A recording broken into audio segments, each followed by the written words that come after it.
Shalom, mes chers amis. Voici la pensée divine numéro 289. Leçon d'un rejet. 1 Samuel, le chapitre 15. Le rejet de Saül comme roi. L'ordre de tout dévouer par interdit avait été donné. Le verset 3 en parle. Le peuple et lui n'ont pas fait cela.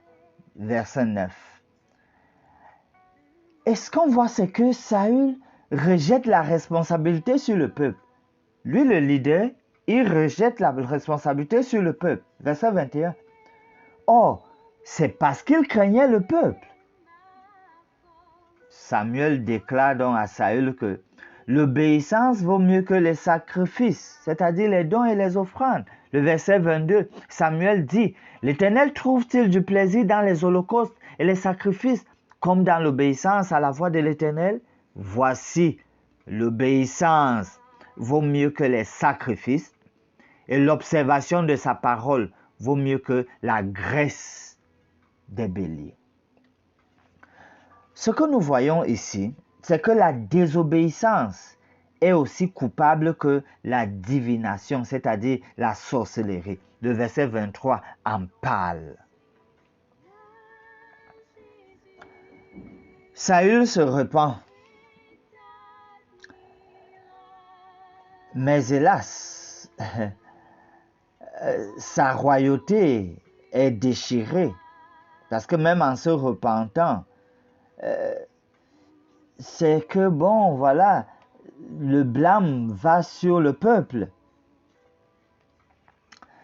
D'ailleurs, lorsque Samuel lui dit, écoute, la royauté est déchirée, cette scène-là, lors de cette scène, ce qui se passe là, en fait, Samuel ne reverra plus Saül jusqu'au jour de sa mort.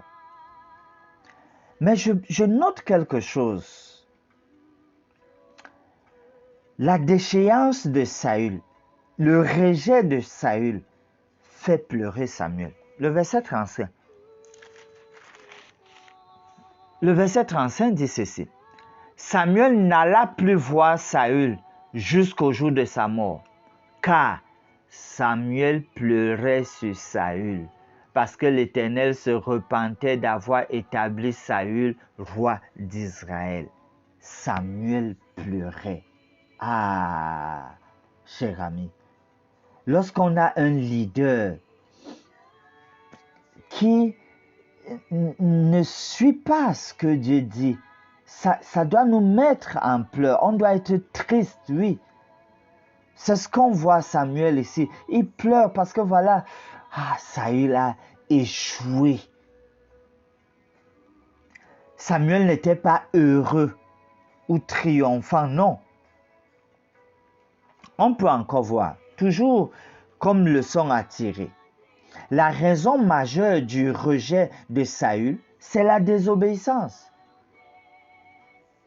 Ainsi, nous comprenons que l'obéissance à Dieu joue un très grand rôle dans le leadership spirituel. Leçon d'un rejet, eh bien, la place de l'obéissance. Leçon d'un rejet, alors, la tristesse dans laquelle ça nous jette lorsque les leaders ne suivent pas ce que Dieu dit. Prions. Oui, Dieu notre Père, que de leçons dans un rejet. Donne-nous donc d'en apprendre suffisamment pour ta gloire. Nous prions au nom de Jésus. Amen.